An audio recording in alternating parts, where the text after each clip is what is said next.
What would take someone like you to not believe? You bet. Yeah. Great question. Very simple. I would reject Christ if it could be shown to me that Jesus had not risen from the dead. That's not the way it works, Preacher Cliff.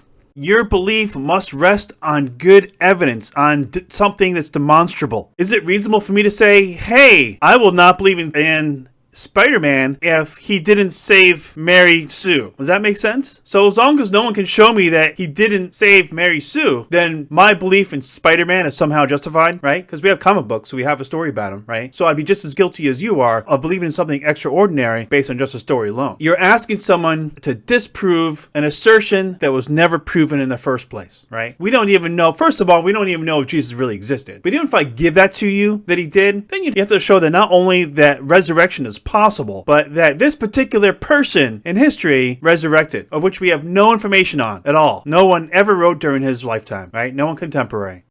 I agree 100% with the Apostle Paul, who writes in 1 Corinthians 15, if So Jesus what? Christ is not risen from the dead, my faith in Christ is bankrupt. Now, I like that. And since you have nothing to show that what you believe in is accurate, you should not believe in it. You should not believe in this Jesus God stuff. You should not. You shouldn't be waiting for someone to disprove your silly belief. You must prove. You have the burden of proof. You must show that what you're saying is accurate. You can't. It's irrational to wait for someone else to come along and disprove you. That's never going to happen. Obviously, how convenient of you.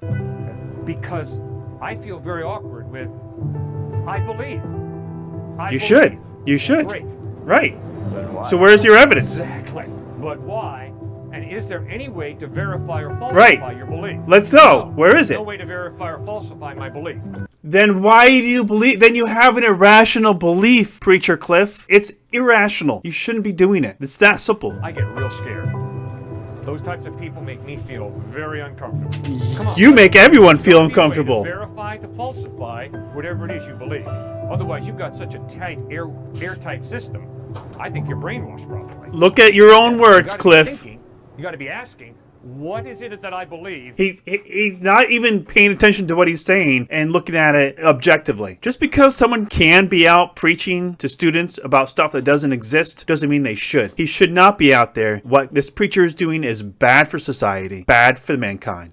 One more thing I wanted to add. Not only does he have to show that this person resurrected, but some deity is responsible for it. So not only we have to show that the resurrection happened, and this particular person was resurrected who he has to show actually existed in the first place, he would have to show that also that there is a God. He has to tell us what a God is, and then show that a God was responsible for the resurrection. These are all things that he's unable to show, which means belief in God and belief in the resurrection is irrational.